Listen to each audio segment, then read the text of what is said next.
Week 9 waivers today. Can't believe it's already week 9. Pretty crazy. The Browns played good last night, though. Makes me happy. But before we get into it, first, this morning we had some pretty crazy breaking news. TJ Hawkinson being traded to the Vikings from the Lions, and also Irv Smith going to the IR. Pretty insane. I think it might be good for Hawkinson, but I don't know how much it really changes his outcome. He's on a better offense, and he has a higher ceiling probably, but he still has a lot of target competition. But Irv was playing decent this year. He had some up and down weeks, and I think Hawkinson's better than Irv, so it definitely doesn't downgrade him, at least not very much, if at all. So it's pretty exciting. Let's get into the waivers.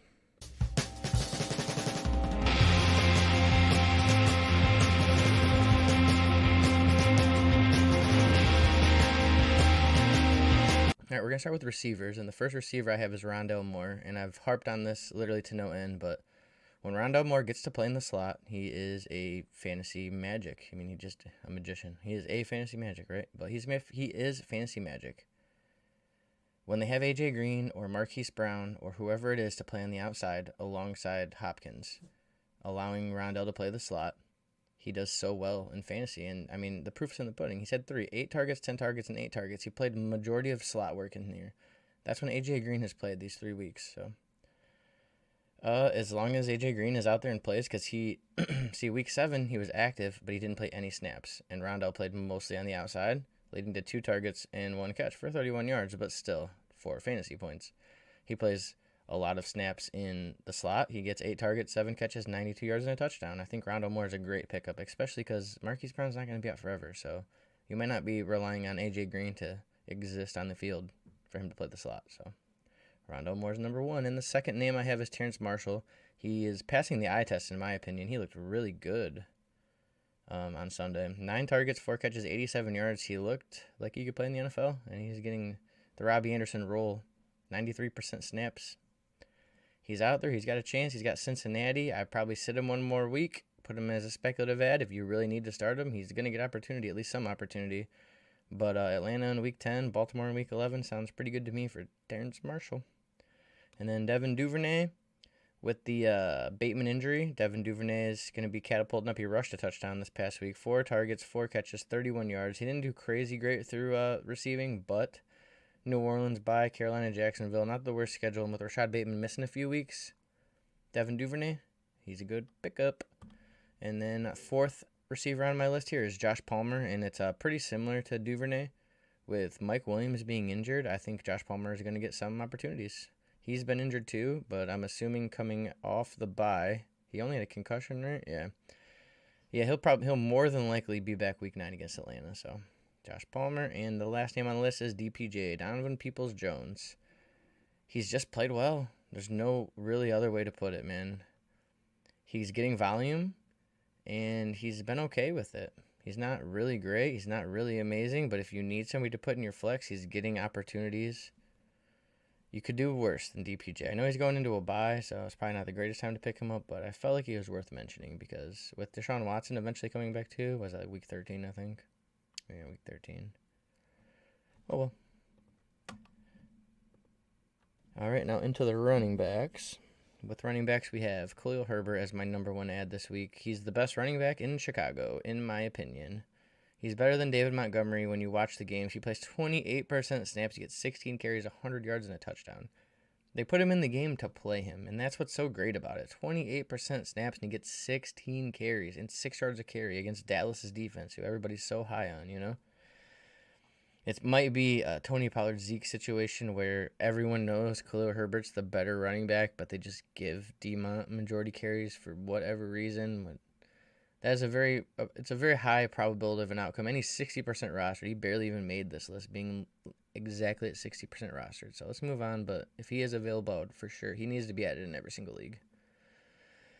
All right, Deontay Foreman. He has 118 yards 2 weeks in a row, and he added 3 touchdowns this week against Atlanta. He's got Cincinnati this week. Not the most amazing matchup, but I still like him. I think he can do good. Even with Chuba coming back, I still think he's going to get the carries. Chuba's going to take the receiving work, but he's not relying on the receiving work anyways, you know? So Deontay Foreman with no CMC and only Chuba cutting into... I mean, Chuba's going to get like 10, 12 carries probably, and he'll probably get like 15, 20. So I think they're both going to be fantasy relevant flex options and, yeah, bye-week desperation kind of plays.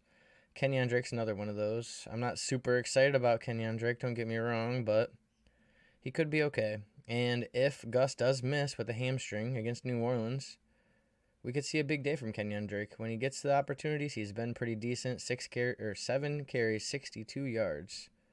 And a receiving touchdown, 4 targets, 4 catches for him. He doesn't play a vast majority of snaps, but he did play 60% with the Gus injury against Tampa Bay. So, Kenyan Drake. Next, we have Kyron Williams. Kyron Williams is more of a speculative ad. He started practicing, and I'm pretty sure he's going to play this week. At least that's what it looks like. It's trending towards that way. He's a rookie running back. The speculation has to be there. A lot of noise has been going on that if he didn't get hurt week 1, he would have played the Cam Akers role mostly at the beginning of the season before Cam Akers left the team and whatever other bullshit there is. But yeah, hopefully Cam Akers gets traded and he goes somewhere where he can play, and Kyron Williams will get a chance and we can see what the kid can do, because that would be pretty cool.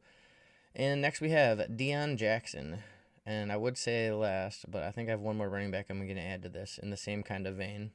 So Dion Jackson is a good stash because Nyheim Hines is in a lot of trade talks right now. And if Nyheim Hines does get traded, Dion Jackson is going to be the backup. And JT has not been able to stay healthy.